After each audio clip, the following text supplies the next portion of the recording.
Existam padrão na historia que destruiu três superpotências globais nos últimos 20 anos. Nesse momento, em 2025, os Estados Unidos estão seguindo exatamente o mesmo padrão. Está acontecendo estágio por estágio, deciso por deciso.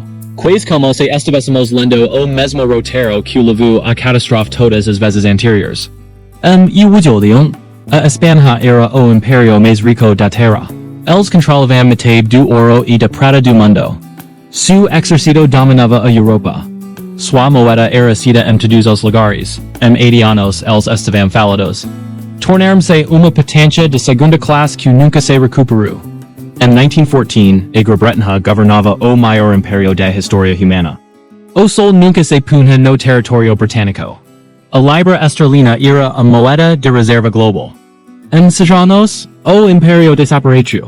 A moeda entrou em colapso. Eles se tornaram o parceiro secundário da América. Em 1991, a União Soviética era outra superpotência. Possuía armas nucleares, influência global e satélites que abrangiam o globo. No entanto, deixou de existir em 900 dias. Não por guerra, mas por implosão econômica. 3 vezes. 3 superpotências.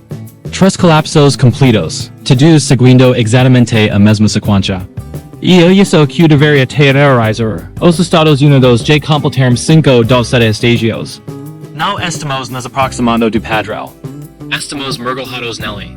Esta é a história de como os impérios moram, porque eles sempre acham que são diferentes. E porque a matemática diz que somos os próximos. Está acontecendo mais rápido do que qualquer querer medir. Antes de passarmos pelo padrão, você precisa entender como o colapso de império na prática. Não nos livros didáticos, mas na vida real. O que significando uma superpotência mor. O colapso de império não comica com invasão ou derrota militar. Comica com esgotamento econômico. O império se estende além de sua capacidade de se manter. Bases militares em vários países. Guerras em várias frentes, promessas que não pode cumprir, dívidas que não pode pagar. No início, o declínio é invisível. A moeda ainda funciona. O exército ainda vence batalhas, o governo ainda faz promessas. Mas sob a superfície, a fúndica está rachando. Os recursos são mal alocados. A capacidade produtiva encolhe. Os melhores e mais brilhantes vio embra. Depois vem a aceleração. Aliados começam a se proteger. Inimigos testamos limites. Parceiros comerciais buscam alternativas. O status da moeda de reserva se corrói.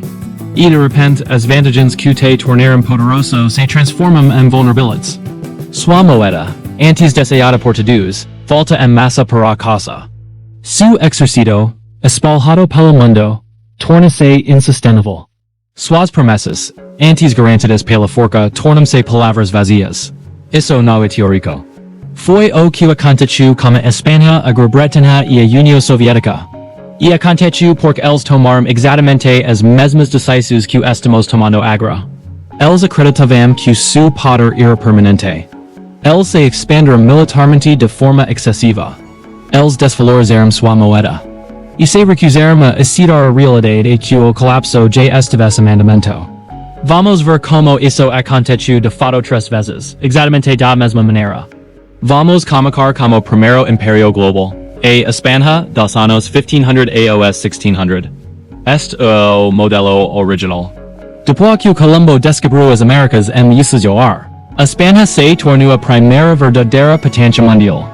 Eles conquistaram os impérios Azteca e Inca, assumindo o controle das minas de ouro e prata mais ricas já descobertas. Em 1550, os galis espanhóis traziam para casa 200 toneladas de prata por ano. Em 1600, mais de 400 toneladas anuais. A Espanha controlava a oferta de dinheiro da Europa. O real espanhol era a moeda de reserva global. Todos queriam a prata espanhola. E a que o padrão comica, como país que controla o dinheiro do mundo e acredita que isso o torna invencível. O rei Felipe II, que governou de 1556 a 1598, tinha mais dinheiro do que qualquer monarca na história e ele o gastou no império. Estágio expansão militar excessiva. A Espanha travou guerras em todos os lugares simultaneamente, contra o Império Otomano no Mediterrâneo, contra a Franca e a Itália, contra rebeldes protestantes nos Países Baixos, contra a Marinha da Inglaterra, e guerras nas Filipinas y nas Americas. En 1580, España tenía compromisos militares en cuatro continentes. O custo era impresionante. Mitad da receta da España y para el exercito, y en asam no era suficiente. Estágio 2, desvalorização da moeda. A coroa espanhola não conseguia pagar suas contas apenas com impostos. Intuo, eles fizeram o que todo império em decadência faz. Eles desvalorizaram a moeda. Colocaram a mistura cobre nas moedas de prata. Uma moeda que deveria ser de prata pura passou a ter 50% de cobre, depois 75% de cobre. O valor de face permaneceu o mesmo, mas o valor real despencou. Em 1600, as moedas de prata espanholas quase não continham prata. Os comerciantes pararam de aceitá-las pelo valor de face. A inflação explodiu. Estágio trs esprel da vida. A Espanha pedia empréstimos constantemente a banqueiros italianos, a banqueiros alemães, a qualquer que emprestasse. Em 1557, menos de 20 anos no reinado de Felipe, a Espanha declarou falência. Eles deram calote em suas dívidas, reestruturaram e continuaram pagando empréstimos. Declararam falência novamente em 1560, de novo em 1575, de novo em 1596. Quatro falências em 40 anos. Cada vez eles permitiam reformas. Cada vez eles voltavam a pagar empréstimos e gastar. Estágio 4. Perda de capacidade produtiva. Aqui está o que as pessoas não entendem sobre o colapso da Espanha. Eles tinham todo o ouro e prata do mundo e isso os destruiu. Por quando voca tem dinheiro ilimitado, voca parar de produzir. Por que cultivar comida se voca pode importá-la. Por que construir navios se voca pode comprá-los. Por que inovar se voca pode simplesmente gastar. A nobreza espanhola considerava o trabalho algo indigno. A manufatura declinou. A agricultura estagnou. Toda a riqueza fluía para a importação de bens de outros países. O ouro e a prata que vinham das Américas saíam direto para pagar por vinho francs, seda italiana, produtos holandeses. A Espanha se tornou canal. A riqueza passava por eles, mas nada ficava. Em 1600, a Espanha não produzia quase nada. Eles dependiam totalmente de importações, totalmente de prata para pagar por tudo. E quando as minas de prata começaram a se esgotar, quando a produção caiu, todo o sistema desmoronou. Estágio 5. Decadência social. Como a economia em colapso, o crime explodiu. Mendigos enchiam as ruas de Madrid. Cidadãos produtivos emigraram. As melhores mentes foram para a França, Inglaterra, países baixos, países que estavam construindo, criando, crescendo. A Espanha ficou com burocratas, soldados e padres. Ninguém criando riqueza, todos a consumindo. Em 1640, a Espanha perdeu Portugal. Em 1650, eles perderam os países baixos, seu território mais rico. Em 1800, o Império Espanhol era uma casca vazia. Ainda grande no papel, mas economicamente morto. Eles passaram de superpotência mundial a uma potência secundária. Em menos de século e nunca se recuperaram. A Espanha hoje é país europeu regional. Agradável, culto, mas irrelevante no cenário mundial. Os descendentes dos conquistadores são agora destino turístico. E assim que o colapso de império se parece. Vamos avançar 300 anos. Grã-Bretanha. Anos 1900. O império onde o sol nunca se puna. No seu auge.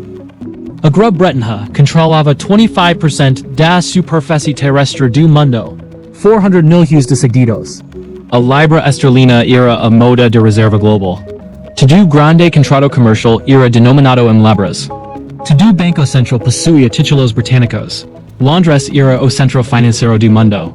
E assim como a Espanha 300 anos antes, eles acreditavam que era permanente. Mas eles já estavam seguindo o padrão. Estágio expansão militar excessiva. Em 1900, a Grã-Bretanha tinha compromissos militares em todos os lugares: Índia, África, Oriente Médio, China, Pacífico, Caribe, Oriente Médio, China, Pacífico, Caribe, China. Eles tinham que defender territórios em seis continentes. O custo era enorme. E quando a Primeira Guerra Mundial começou em 1914, a Grã-Bretanha enfrentou uma escolha. Permanecer neutra e deixar a Europa se destruir. Ou entrar na guerra e levar o Império à falência para vencer. Eles escolheram lutar. A Primeira Guerra Mundial custou a Grã-Bretanha mais de 40 bilhões de dólares. Isso trilhão de dólares dinheiro da hoje. Eles pegaram empréstimos detidos, principalmente dos Estados Unidos. Em 1918, a Grã-Bretanha devia bilhões de dólares à América. O credor havia se tornado o devedor, mas eles venceram a guerra. Mantiveram o Império. Acrem que poderiam reconstruir. Estivéamos errados. Estágio 2. Desvalorizado da moeda. A libra esterlina deveria ser lastrada em ouro, mas a guerra havia esgotado as reservas de ouro da Grã-Bretanha. Eles enviaram ouro para a América para pagar por armas, comida, suprimentos. Em 1920, as reservas de ouro da Grã-Bretanha eram metade do que eram em 1914, mas eles tentaram manter o valor da libra mesmo assim. Voltaram a pedir ouro na taxa pré-guerra em 1925. O problema: a libra estava supervalorizada. As exportações britânicas se tornaram muito caras. A manufatura declinou, o desemprego aumentou, e o governo teve que manter as taxas de juros altas para defender a moeda. Isso destruiu a economia doméstica. Em 1931, eles não conseguiram mais segurar. A Grã-Bretanha abandonou o padrão. A libra perdeu 25% de seu valor de noite para o dia. A moeda de reserva global acabara de admitir que não podia cumprir suas promessas. Estágio 3. Esperança de vida. A Grã-Bretanha nunca se recuperou desde a Primeira Guerra Mundial, e entrou a Segunda Guerra Mundial como outrose 120 bilhões de dólares em custos, mais empréstimos de América. Em 1945, a Grã-Bretanha devia aos Estados Unidos e ao Canadá mais de 30 bilhões de dólares, mais do que todo o PIB britânico. A guerra foi vencida, mas o Império estava acabado. Eles não podiam mais defendê-lo. Não podiam pagar por ele. Não podiam mantê-lo. Estágio 4. Perda do Império. Em 1947, a Grã-Bretanha abriu mão da Índia. A joia da coroa e a fonte de riqueza por 200 anos desapareceu. Nos 20 anos seguintes, eles perderam tudo: África, Oriente Médio, Sudeste Asiático, Caribe. Em 1870, o Império Britânico existia apenas nos livros de história. Estágio 5. Colapso da moeda. A libra continuou caindo. Em 1940, uma libra equivalia a $403. Em 1950, $280. Em 1970, $240. Em 1980, $230. Hoje, está em torno de $127. A moeda de reserva global havia se tornado uma moeda regional. A Grã-Bretanha tentou manter uma fachada. Um assento permanente no Conselho de Segurança da ONU, armas nucleares e uma reliquia especial como a América. Mas todos sabiam a verdade. Eles eram uma antiga potência a museu do que costumava ser grande. O Império se foi e nunca mais voltou. Agora vamos ver o exemplo mais recente. A União Soviética. De 1945 a 1991, após a Segunda Guerra Mundial, a URSS surgiu como uma superpotência. Tinha armas nucleares, controle militar massivo sobre a Europa Oriental e satélites no espaço. E eles acreditavam que eram o futuro. O comunismo entraria o capitalismo. O modelo soviético dominaria. Por 45 anos, eles competiram com a América. Nos igualaram militarmente, construíram mais tanques, mais mísseis, mais tropas. Mas sob a superfície a economia estava morrendo. Estágio expansão militar excessiva. A União Soviética gastava de 15 a 20% do PIB como exercício. Isso é o triplo do que a América gastava. Eles tinham que igualar a tecnologia americana, o alcance americano, as alianças americanas. Mas sua economia era uma fraca do tamanho. Eles estavam atolados no Afeganistão. Estavam sustentando Cuba, apoiando a Síria, Vietnã, Coreia do Norte, Angola, Etiópia. On queer que a América tivesse influência, eles tinham que contra-atacar. O custo era insustentável. Estágio 2. Estagnação econômica. A economia soviética parou de crescer nos anos 70. A receita do petróleo os manteve à tona, mas nada mais funcionava. As fábricas produziam lixo. As fazendas falhavam. A tecnologia ficou de caras para terras. Nos anos baixos, a União Soviética importava grãos. País com algumas das melhores terras agrícolas do mundo não conseguia se alimentar. Por quê? Porque o planejamento central não funciona. Porque a inovação não sob controle. Porque ninguém produz quando não há incentivo. Estágio 3. Colapso da moeda. O rublo nunca foi uma moeda de verdade. Não podia ser trocado internacionalmente. Nem mesmo os cidadãos soviéticos confiavam nele. Eles usavam dólares quando conseguiam. O governo tinha que comprar bens estrangeiros como ouro e petróleo, porque ninguém queria rublos. Em 1985, os precos do petróleo caíram. As reservas de ouro soviéticas estavam se esgotando. Eles estavam ficando sem dinheiro de verdade. Estágio 4. Perda do Império. Em 1989, o muro de Berlim caiu. A Europa Oriental se foi. Polônia, Hungria, Czechoslovaquia, Romania e Alemanha Oriental partiram ano. Os satélites que davam profundidade estratégica à União Soviética desapareceram. O governo soviético não conseguiu impedir. Eles estavam falidos. Estágio 5. Colapso completo. Em 26 de dezembro de 1991, a União Soviética deixou de existir. 900 dias desde o muro de Berlim a dissolução completa. Sem guerra, sem invasão, apenas imploso econômica. O exército não podia ser pago. O governo não podia funcionar. O rublo se tornou inútil. Uma superpotência com 30.000 armas nucleares. Entrou colapso por falha econômica interna. O padrão se repetiu. Expansão excessiva, falha da moeda, dívida, perda do império e colapso. Isso que deveria ter manter acordado à noite. Os Estados Unidos estão seguindo exatamente o mesmo padrão. Estágio por estágio, deixe-me mostrar. Estágio expansão militar excessiva. Os Estados Unidos têm mais de 750 bases militares em baixos países. Temos tropas em 150 países. Estamos comprometidos em defender a Europa através de OTAN. Defender Japão, Coreia do Sul e Filipinas, lutar no Oriente Médio, e contra a China e a Rússia. Nosso orçamento militar é de 850 bilhões de dólares anuais, mais do que os próximos países combinados, e não é suficiente. Estamos sobrecarregados. O equipamento está envelhecendo. O recrutamento diminui. E temos compromissos que não podemos cumprir.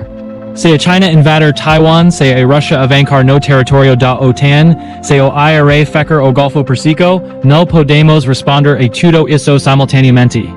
Estamos superextendidos. Assim como a Espanha, como a Grã-Bretanha, como a URSS. Confirmado. Estágio 2. Desvalorização da moeda. Em 1971, Nixon fechou a janela do ouro. O dólar se tornou uma moeda puramente fiduciária. Desde 2000, a oferta monetária aumentou 400%. Desde 2020, imprimimos mais de 6 trilhões de dólares. O dólar perdeu 98% de seu poder de compra desde 1971. Não estamos misturando cobre e moedas de prata. Estamos apenas imprimindo papel ilimitado. O mecanismo é diferente. O resultado é o mesmo. Desvalorizado. Confirmado. Estágio 3. Esperada de vida. Os Estados Unidos devem 36 trilhões de dólares. Isso é 122% PIB. Os pagamentos de juros sozinhos estão se aproximando de 1 trilhão de dólares por ano. Estamos gastando mais com juros do que com defesa. Temos déficits todos os anos. 18 trilhão de dólares semanalmente. E uma economia em crescimento durante tempos de paz. Pagamos empréstimos para pagar juros de empréstimos anteriores. Essa é a definição de uma esperada de vida. A Espanha do calou de 4 vezes. A Grã-Bretanha pegou empréstimos a entrar em colapso. A URSS ficou sem dinheiro. Estamos no mesmo caminho. Confirmado. Estágio 4. Perda de capacidade produtiva. América não fabrica mais coisas. Nós projetamos, financiamos, consumimos, mas não produzimos. Nossa base industrial foi destruída enviada para a China, México e Vietnã. Importamos 800 bilhões de dólares a mais do que exportamos anualmente. Dependemos de cadeias de suprimentos estrangeiros para tudo, remedios, eletrônicos, equio e componentes militares. Assim como a Espanha se tornou dependente de importaxes enquanto a prata flui para fora. Nós dependemos de importaxes enquanto os dólares fluem para fora. E assim como a Espanha, quando o dinheiro parar de fluir, teremos problemas. Confirmado. Estágio 5. Decadência social. A confiança nas instituições está nos níveis mais baixos de todos os tempos. O crime está aumentando. A população de rua está explodindo. As overdoses de drogas matam 100.000 americanos anualmente. Os melhores e mais brilhantes estão indo embora ou se desligando. As taxas de fertilidade estão despencando. A disfunção política é total. No conseguimos concordar en nada. No conseguimos concertar nada. No conseguimos construir nada. Os sinais de decadencia estão por toda parte, mas todos fingem que está tudo bem. Não está tudo bem, confirmado. Estamos no estágio 5 de seta. A União Soviética chegou ao estágio 5 antes do colapso completo. Assim como a Grã-Bretanha. A Espanha dura mês, mas o padrão é o mesmo. Ainda não estamos no fim, mas estamos bem avançados na sequência. O estágio 6 é perda do status de moeda de reserva, e quando os aliados começam a diversificar. Quando o comércio passa para outras moedas. Quando o dólar volta a massa para casa, porque ninguém mais precisa dele. Estamos vendo os primeiros sinais. As nações do BRICS estão desenvolvendo alternativas. Os bancos centrais estão comprando ouro. China e Rússia estão negociando em yuan e rublos. A Arábia Saudita está aceitando yuan por petróleo. As rachaduras estão se formando. O estágio 7 é o colapso. Não declínio gradual, mas uma implosão subida. A União Soviética passou de superpotência a inexistente em apenas 900 dias. A Grã-Bretanha perdeu o Império em archões. A Espanha demorou mais, mas o resultado foi o mesmo.